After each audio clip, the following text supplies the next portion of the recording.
Jai Hind students. In this video, we will take the revision of the lesson number 13 manufacturing industries. It is the important for section B, 2 mark short note and for the map. So let's start from what is the manufacturing industries. Manufacturing industries का मतलब होता है जहां पे raw material में से finish product बनाने की प्रोसेस चलती हो, usable from the raw material to the usable condition, that is called the manufacturing industries. और दुनिया के जितने भी सारे डेवलप्ड कंट्री है वो डेवलपमेंट कर पाए because of their manufacturing industries. Minerals के साथ साथ देश के अंदर मैन्युफैक्चरिंग इंडस्ट्रीज का डेवलपमेंट बहुत ही जरूरी है. भारत के अंदर अगर मैन्युफैक्चरिंग इंडस्ट्रीज का अगर इतिहास देखें, अगर मॉडर्न इंडिया के अंदर, तो सबसे पहले 1853 में एक अटेम्प्ट किया, it was unsuccessful. Then after 1854 cotton textile industry start हुआ. Then after 1855 Rishra near Kolkata. 1874 Kulti के अंदर फैक्ट्री स्टार्ट हुआ. देन आफ्टर 1881 के अंदर स्टार्ट हुआ. Then after close. फिर उसके बाद 1907 में with the new dimension iron and steel industries Jamshedpur Jharkhand, Tata iron and steel industries का फाउंडेशन हुआ. तो ये हमारा एक हिस्ट्री है मैन्युफैक्चरिंग इंडस्ट्रीज का. फिर classification of manufacturing industries. Manufacturing industries को अगर हम क्लासिफाइड करते हैं तो बेसिकली 3 क्लासिफिकेशन है, on the basis of ownership, on the basis of raw material and on the basis of human labours. Ownership के 4 टाइप्स है.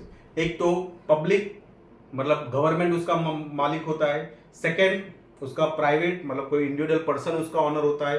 थर्ड कोलैबोरेशन, ज्वाइंट पब्लिक और प्राइवेट मतलब गवर्नमेंट और प्राइवेट लोगों मिलकर जो है उस बिजनेस करते हैं. एंड फोर्थ कोऑपरेटिव, सब लोग मिलकर फंड जो है वो इकट्ठा करके अपना कुछ बिजनेस करते हैं, कुछ इंडस्ट्रीज डालते हैं.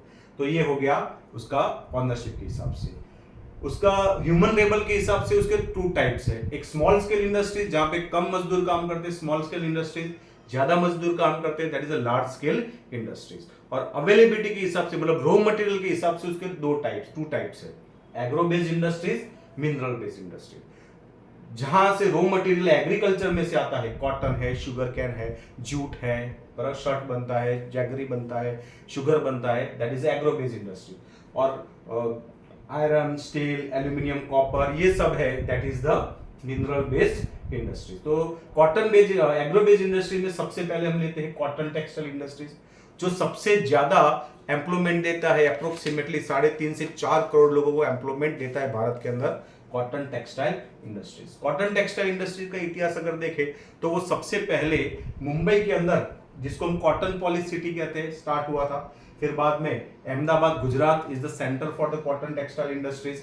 और गुजरात के अंदर Ahmedabad was called Manchester of India, the denim city of the east, क्योंकि यहाँ पे सबसे ज्यादा कॉटन का प्रोडक्शन आज भी लिया जाता है.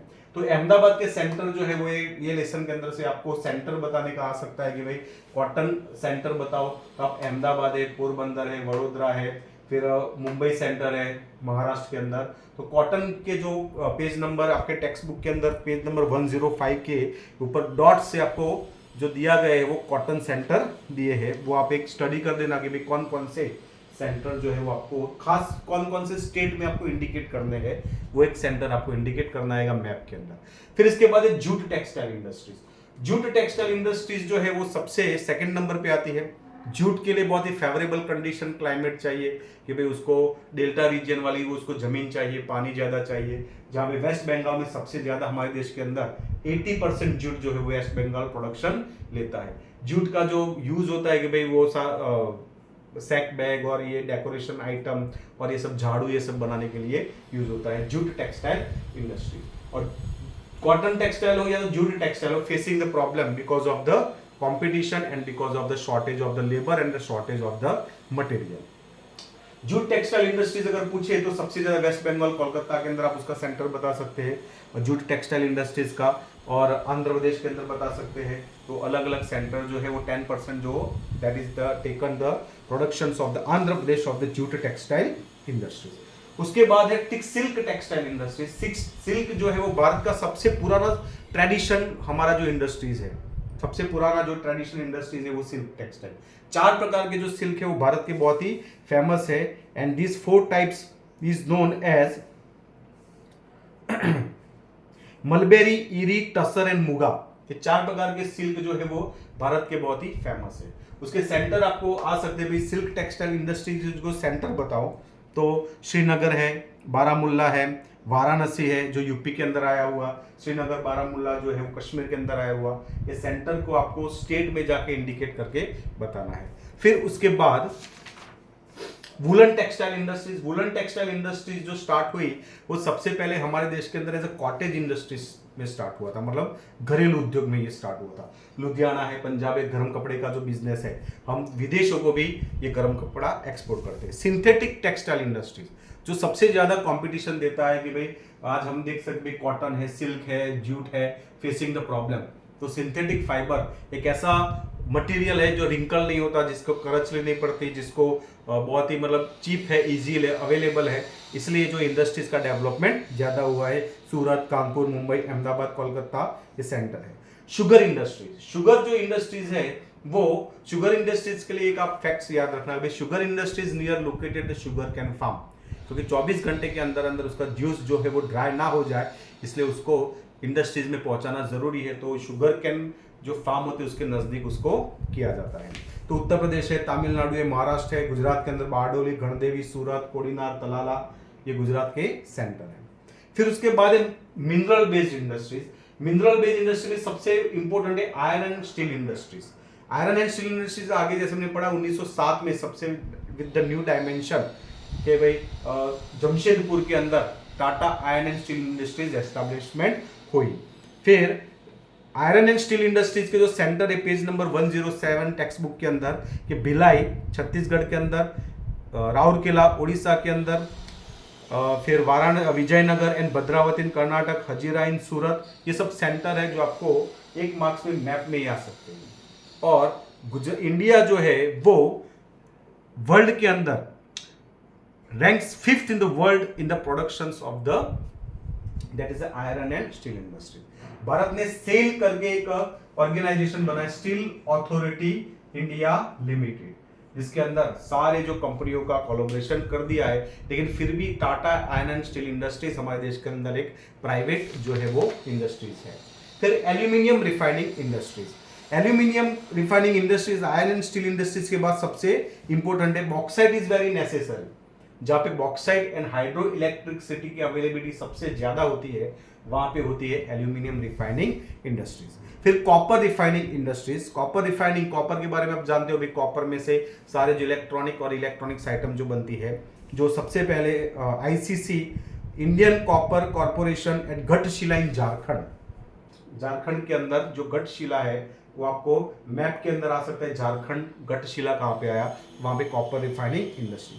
फिर केमिकल इंडस्ट्रीज, केमिकल इंडस्ट्रीज के 2 टाइप्स है, these are about the organic and inorganic chemical industries. और ये इंडस्ट्रीज सबसे ज्यादा कहां पे होती है, near oil refineries and petrochemical centres, ये याद रखना, ऑयल रिफाइनरी और पेट्रोकेमिकल सेंटर होते हैं वहां पे ये केमिकल फैक्ट्री इंडस्ट्रीज ज्यादा होती है। केमिकल फर्टिलाइजर्स मतलब एग्रीकल्चर के अंदर जो यूज होता है, 1906 रानीपति तमिलनाडु सबसे पहले यहाँ पे ये एस्टेब्लिशमेंट हुई थी। और फिर उसके सेंटर है कि भाई इंडिया के अंदर कलोल, कंडला, हजीरा, भरूच, पंजाब, केरल ये सब है। प्लास्टिक इंडस्ट्रीज, प्लास्टिक इंडस्ट्रीज को सनराइज इंडस्ट्रीज भी कह सकते हैं, उसको आपको ऑब्जेक्टिव्स के अंदर भी ये आ सकता है, और उसके भी बहुत सारे इंडिया के अंदर जो सेंटर्स हैं। सीमेंट इंडस्ट्रीज, सीमेंट इंडस्ट्रीज के अंदर एक फैक्ट याद रखना, सीमेंट इंडस्ट्रीज का, सीमेंट का जो रॉ मटेरियल बहुत ही हैवी होता है, इसलिए कहां पे वो होती है, जहां पे उसका रॉ मटेरियल इजीली अवेलेबल हो जाता है वहां पे इंडस्ट्रीज होती है। So these all are the mineral based industries. फिर उसके बाद that is about the transportation equipment. Transportation equipment में सबसे पहले रेलवे, रेलवे के 3 ऐसे गेज होता है, एक नैरो गेज, एक मीटर गेज एंड एक ब्रॉड गेज। नैरो गेज तो हालांकि अभी सिर्फ हेरिटेज रूट के ऊपर अभी चलते हैं, और बाकी के जो है कि भाई कौन सा फैक्ट्री कहां पे आया हुआ है, तो Mihijam Chittaranjan Das locomotive works in West Bengal, diesel locomotive works in Varanasi and Tata locomotive works in Jamshedpur. तो आपको मैप के अंदर ही आ सकता है। पैसेंजर कोच बनाने के जो इंडस्ट्रीज है, पेराम्बूर मतलब तमिलनाडु, बेंगलुरु, कपूरथला मतलब पंजाब, और कोलकाता जहां पे रेलवे कोच बनते हैं। बाकी रोड व्हीकल्स, रोड व्हीकल्स के अंदर इंडिया का बहुत ही, उसके अंदर भी ट्रैक्टर और साइकिल के प्रोडक्शन में बहुत ही प्रोमिनेंट प्लेस है in all over the world in the production of the road vehicle. सबसे ज्यादा यहाँ पे प्राइवेट जो इंडस्ट्रीज डेवलपमेंट हुई। India ranks 5th in the world in the production of the commercial vehicles. Ship building industries है, वो एक हमारी सबसे एंशियंट इंडस्ट्रीज है, लोथल और हड़प्पा सिविलाइजेशन के टाइम के।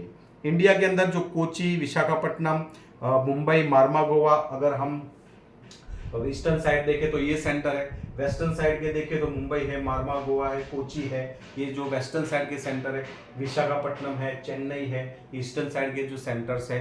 फिर aircraft industries, Bharat passenger plane जो है वो हालांकि भी नहीं बनाता, हेलीकॉप्टर और फाइटर प्लेन बनाता है, जिसका जो इंडस्ट्रीज जो है बेंगलुरु, कोरापुट उड़ीसा में आया हुआ है, नासिक, हैदराबाद एंड लखनऊ।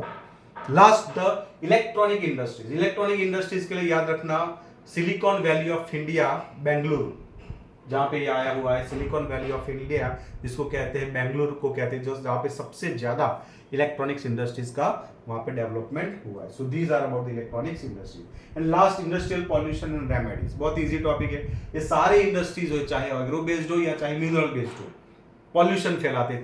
4 प्रकार के पॉल्यूशन है, land pollution, water pollution, soil pollution and air pollution. तो ये 4 प्रकार के पॉल्यूशन के नाम और कैसे फैलते हैं वो लिखना।